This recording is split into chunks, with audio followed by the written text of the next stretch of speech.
ಎಲ್ಲರಿಗೂ ನಮಸ್ಕಾರ. ಕಡಾಯಿ ಚಿಕನ್ ಹೇಗೆ ಮಾಡೋದು ಅಂತ ನೋಡೋಣ.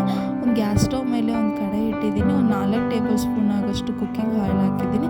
ಒಂದು ಅರ್ಧ ಟೇಬಲ್ ಸ್ಪೂನ್ ಆಗೋಷ್ಟು ಜೀರಿಗೆ, ಒಂದು ಸ್ವಲ್ಪ ಬೆಳ್ಳುಳ್ಳಿ, ಒಂದು ಈರುಳ್ಳಿನ ಸಣ್ಣದಾಗಿ ಹೆಚ್ಚಿ ಹಾಕಿದ್ದೀನಿ. ಚೆನ್ನಾಗಿ ಫ್ರೈ ಆದಮೇಲೆ kg ಆಗೋಷ್ಟು ಚಿಕನ್ ಹಾಕಿ, 1 ಟೇಬಲ್ ಸ್ಪೂನ್ ಆಗೋಷ್ಟು ಉಪ್ಪು, ಅರ್ಧ ಟೇಬಲ್ ಸ್ಪೂನ್ ಆಗೋಷ್ಟು ಅರಿಶಿನ ಪುಡಿ ಹಾಕಿ ಚೆನ್ನಾಗಿ ಮಿಕ್ಸ್ ಮಾಡ್ಕೊಳ್ಳಿ.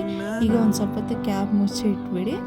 ಈಗ ನೋಡಿ ಚೆನ್ನಾಗಿ ಬೆಂದಿದೆ. 1 ಟೇಬಲ್ ಸ್ಪೂನ್ ಆಗೋಷ್ಟು ಅಚ್ಚ ಖಾರದ ಪುಡಿ ಹಾಕಿ ಸ್ವಲ್ಪ ಖಾರ ರುಚಿಗೆ ತಕ್ಕಷ್ಟು ಹಾಕ್ಕೊಳ್ಳಿ.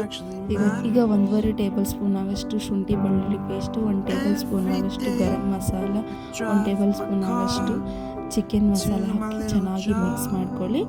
ಈಗ ಚೆನ್ನಾಗಿ ಫ್ರೈ ಆಗಿದೆ. ಅದಕ್ಕೆ ಒಂದು ಅರ್ಧ ಕಪ್ ಆಗೋಷ್ಟು ಮೊಸರು ಹಾಕಿ ಚೆನ್ನಾಗಿ ಫ್ರೈ ಮಾಡ್ಕೊಳ್ಳಿ.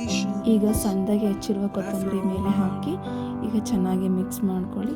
Ready to serve kadai chicken. Please subscribe. Thank you.